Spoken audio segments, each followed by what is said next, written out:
తెలంగాణ రాష్ట్ర రెండవ ముఖ్యమంత్రి రేవంత్ రెడ్డి గారు ఒక 4-5 నెలల క్రితం కేబినెట్ మీటింగ్ లో ఒక నిర్ణయం తీసుకున్నామని చెప్పిండు. ఏం నిర్ణయం చెప్పిండు? తెలంగాణ రాష్ట్ర ఎంబ్లం ఏదైతే ఉన్నదో దాన్ని సవరిస్తా చేర్పులు మార్పులు చేస్తాను, దాంట్లో ఉన్నటువంటి కాకతీయుల కళాతోరణాన్ని తీసివేస్తా, చార్మినార్ని తీసివేస్తాను, తెలంగాణ ఉద్యమ స్ఫూర్తిని నింపుతాను అని చెప్పి వ్యాఖ్యానాలు చేశాడు. ఆ రోజే మేమందరం కూడా మా నిరసన తెలియజేశాం. దానికి ఒక కమిటీ వేసి నిర్ణయం తీసుకుంటాను, తొందరగా ఎలాంటి చర్యలు తీసుకోను అని చెప్పిండు. సరే, కమిటీ వేసిండా సబ్ కమిటీ వేసిండా అది పత్రికలో చూసినాం.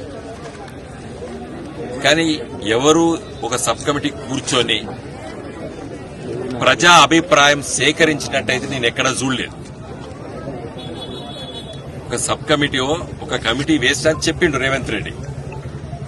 మరి ఆ సబ్ కమిటీ ఎక్కడ పోయి పౌరులతోని సమాజంలో ఉన్నటువంటి ముఖ్యులతోని ముఖ్యంగా చరిత్రకారులని తో ఎలాంటి విశ్లేషణ చేసినట్టయితే ఎక్కడ అవపడలేదు.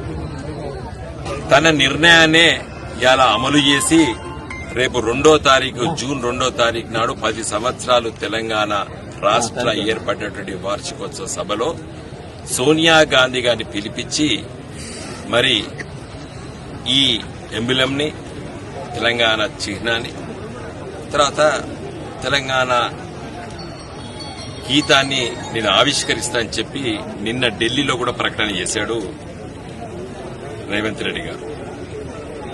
నేను అడుగుతున్నాను, ఈయనకు ఎందుకు తెలంగాణ సంస్కృతి పట్ల, తెలంగాణ చరిత్ర పట్ల, తెలంగాణ కళల పట్ల వ్యతిరేకత? ఎందుకంటే ఆయన ఒక సమైక్యవాది. తెలంగాణ రాష్ట్ర ఏర్పాటును తుపాకీ పట్టుకొని పురవీధుల్లో తిరిగి కరీంనగర్ లో చంద్రబాబు నాయుడు వెంట ఉండి భయభ్రాంతులు చేసిండు తెలంగాణ ఉద్యమకారులు. పచ్చి తెలంగాణ వ్యతిరేకి అవుపడుతున్నది. ఆయన ముఖ్యమంత్రి అయ్యి ఇది 6వ మాసం, 6 నెలల్లో ఒక్కసారైనా జై తెలంగాణ అని అన్నాడా? ఒక్కసారైనా జై తెలంగాణ అని అన్నాడా?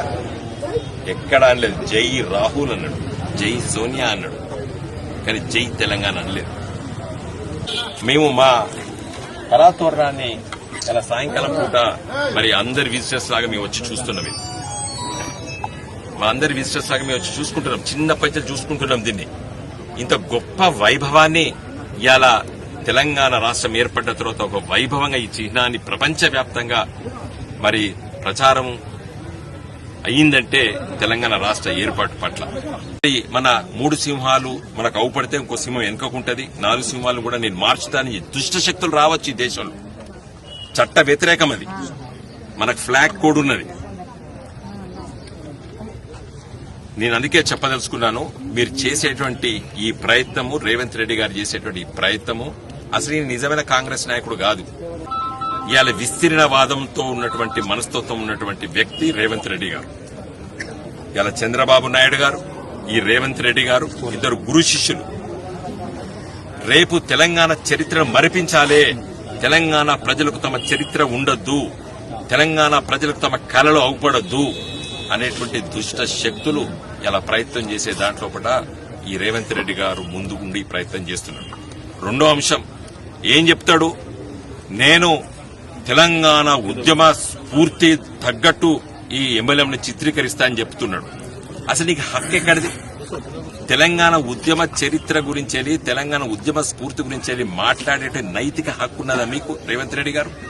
తెలంగాణ వ్యతిరేకించిన వాళ్ళు, తుపాకీ గొట్టం బట్టి తిరిగిన వాళ్ళు మీరు, తెలంగాణ ఉద్యమాన్ని అణిచేటువంటి చంద్రబాబు నాయుడుకు వత్తసు పలికిన వారు మీరు.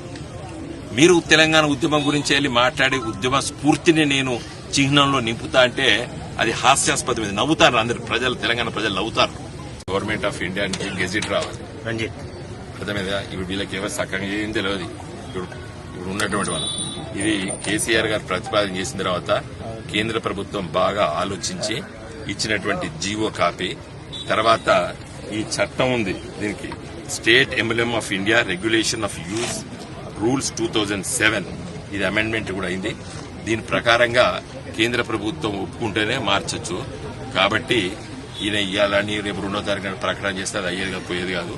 నేనే పర్సనల్ గా హైకోర్టులో కేసు వేస్తున్నాను. ఇప్పుడు సమ్మర్ వెకేషన్, అది సమ్మర్ వెకేషన్ ఆయన తెల్లారే మై సెల్ఫ్ నేను, ఎందుకంటే కాకతీయ యూనివర్సిటీ కాలేజ్ ఆఫ్ లాలా నేను పట్టభద్రుడిని కాబట్టి న్యాయశాస్త్రం కాకతీయ విశ్వవిద్యాలయంలో చదివిన నేను తప్పనిసరిగా చట్ట ప్రకారంగా నాకున్నటువంటి హక్కు, ఫండమెంటల్ రైట్ ఇన్వోక్ చేసి నేను దీన్ని సంరక్షిస్తాను.